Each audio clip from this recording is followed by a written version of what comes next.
Bonjour chers internautes, l'arnaque téléphonique dans la question du jour, on en parle avec ce phénomène qui est de plus en plus grandissant. Il consiste donc à se faire passer pour un agent de téléphonie mobile dans l'objectif de soutirer de sous à celui-là ou à celle-là qui répondrait à leur numéro. Que pensez-vous donc de ce problème dans notre pays ? Et face à cette question d'arnaque, elle devient de plus en plus fréquente dans notre pays parce que 2 personnes sur 10 ou 3 personnes sur 10, on va dire, ont déjà subi ces phénomènes. Et il devient de plus en plus fréquent comme je le disais. Et moi particulièrement, il y a environ 2 ans, j'avais reçu un message d'Airtel Money que j'avais reçu un dépôt de, je crois, 12 000, quelque chose comme ça. Et là, la personne me rappelle pour me dire que c'était une erreur et qu'il fallait que je renvoie les sous. Mais Dieu est grand, j'ai d'abord vérifié mon compte et à ce jour-là, je n'avais pas grand-chose dans mon compte. Et j'ai constaté que c'était une arnaque. J'ai rappelé la personne pour lui dire que mais je n'ai pas reçu les sous. Et dès que je l'ai dit, la personne a raccroché et quand je rappelais, le numéro était indisponible.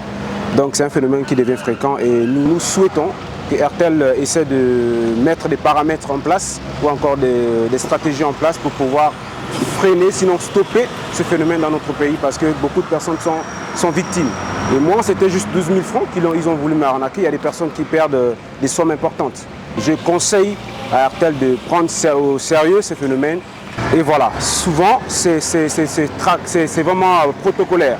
Passez à l'agence, vous passez à l'agence, on vous demande de revenir demain, on va vérifier. Et parfois, ça devient tellement long, vous dépensez beaucoup pour votre taxi, vous dépensez beaucoup pour appeler les agences, l'agence Airtel, et parfois, il n'y a même pas de fin. Et souvent, lorsque vous venez faire des revendications. Et pour nous, vraiment, nous constatons que Airtel prend la question avec beaucoup de légèreté et que cela vraiment prenne fin dans notre pays parce que nous passons des moments difficiles et il y a des personnes comme ça malsaines, malveillantes qui trouvent des stratégies pour se faire de l'argent. Je conseille à Airtel de prendre au sérieux ces phénomènes. Oui, j'ai été déjà victime.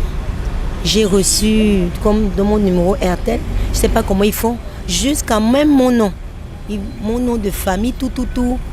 Ils m'ont fait comprendre que ils avaient un travail pour moi, qu'il fallait que j'envoie une somme de...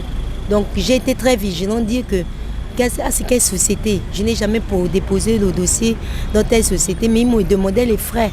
Il fallait que j'envoie de l'argent, il fallait que je donne un code, mon code, tout ça. Mais moi je trouve que ce n'est pas bien, c'est un phénomène on doit vraiment arrêter ces personnes. Ce sont des bandits et il y a beaucoup qui tombent dans ce piège. Vous voyez ? Des naïfs ou des personnes qui sont pas assez prudents, comme nous autres là. Je suis tombée dans ce piège. Mais moi, je n'ai pas envoyé de l'argent. J'ai été un peu vigilante.